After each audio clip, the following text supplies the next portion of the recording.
السلام علیکم ورحمۃ اللہ وبرکاتہ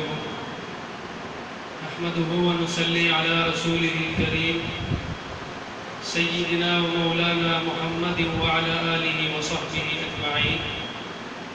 فقال اللہ سبحانہ وتعالی فی القرآن المجید وقال لأتخذن من عبادك نصیبا مفروضا۔ اللہ رب العزت کے لیے ہر قسم کی تعریف ہے، ہر قسم کی حمد و ثنا، بڑائی، بزرگی اسی اللہ کے لیے ہے جو ہم سب کا خالق و مالک ہے۔ بے شمار بے حد و حساب درود و سلام آقا صلی اللہ علیہ وآلہ وسلم کی ذات گرامی پر۔ آج میں آپ کے سامنے جو موضوع لے کر آیا ہوں وہ ہمارا مال شیطان کے حوالے کر دینے سے متعلق ہے کہ ہم بعض معاملات میں اپنا مال اس طریقے سے خرچ کرتے ہیں کہ اللہ تعالیٰ اس کو قرآن مجید میں فضول خرچی بتاتا ہے، اسراف بتاتا ہے، اور یہاں تک کہ شیطان کی بات بھی قرآن مجید میں آئی کہ اس نے قسم کھا کے کہا کہ اللہ میں تیرے بدلوں سے ان کے مال کا ایک مقرر کردہ حصہ لے لیا کروں گا۔ تو آج ہم سب مل کر اپنے اخراجات پہ غور کریں گے کہ اگر ہم کسی شادی کی تقریب کا اہتمام کرتے ہیں تو وہاں پر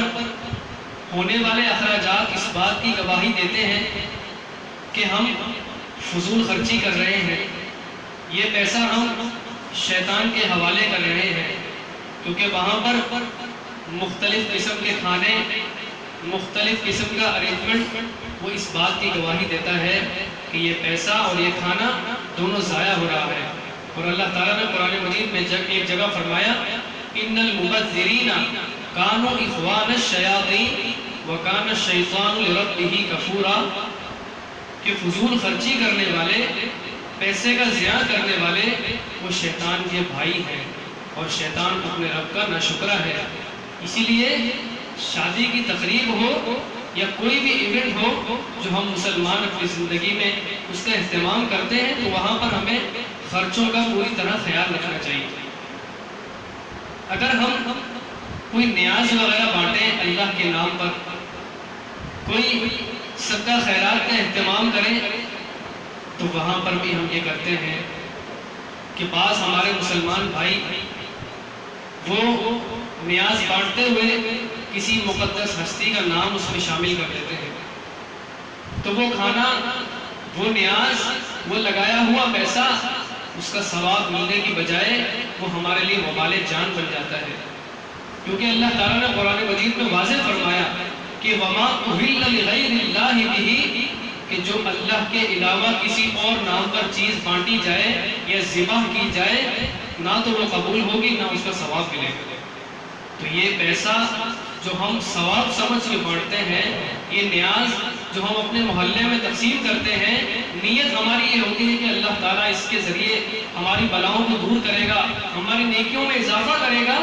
یہ سراسر پیسہ ہم شیطان کے حوالے کرتے ہیں، وہ ہمیں غلط راہ پہ ڈال کر ہم سے ہمارا پیسہ لے جاتا ہے اور ہمیں اس بات کا احساس تک نہیں ہوتا۔ اس لیے ہم سب کے لیے ضروری ہے کہ اپنے آپ سے یاد کریں کہ آج کے بعد جو اسلامی تعلیمات ہیں پہلے ہم ان کو سمجھیں گے اور مسئلے سیکھیں گے، ہمیں جو ہمارے من کو اچھا لگے، جو ہماری طبیعت کو اچھا محسوس ہوتا ہے ہم اس پر عمل کرتے ہیں، ہم تحقیق بالکل نہیں کرتے، ہم مسئلے کی تہ میں نہیں جاتے، جو ہمارے مولوی صاحب یا ہمارے بڑے ہمیں آگاہ کر دیں ہم اسی پر عمل کرتے ہیں۔ ایک اور مقام پہ اللہ تعالیٰ نے فرمایا کہ یہ مال جو ہم نے تمہارے لیے سبب معیشت بنایا ہے، تمہارے لیے دنیا میں ٹھہرنے کا ذریعہ بنایا ہے، اس کو ضائع مت کرو، اس کو یوں ہی نہ اڑا دو، اور اللہ تعالیٰ بیجا اڑانے والوں کو دوست نہیں رکھتا۔ تو ہم سب کے لیے ضروری ہے کہ اپنے مال کی حفاظت کریں، صدقہ خیرات ہم کرتے ہیں نیکی کے حصول کے لیے اور بلاؤں سے بچنے کے لیے، تو جب بھی صدقہ خیرات کریں وہ اللہ کے نام کا کریں، جب بھی کسی بڑی تقریب کا اہتمام کریں تو وہاں پر بھی پیسے کا خیال رکھیں گے، طریقے سے خرچ ہو۔ تو امید ہے کہ میری بات آپ کو سمجھ آ گئی ہوگی۔ السلام علیکم ورحمۃ اللہ وبرکاتہ۔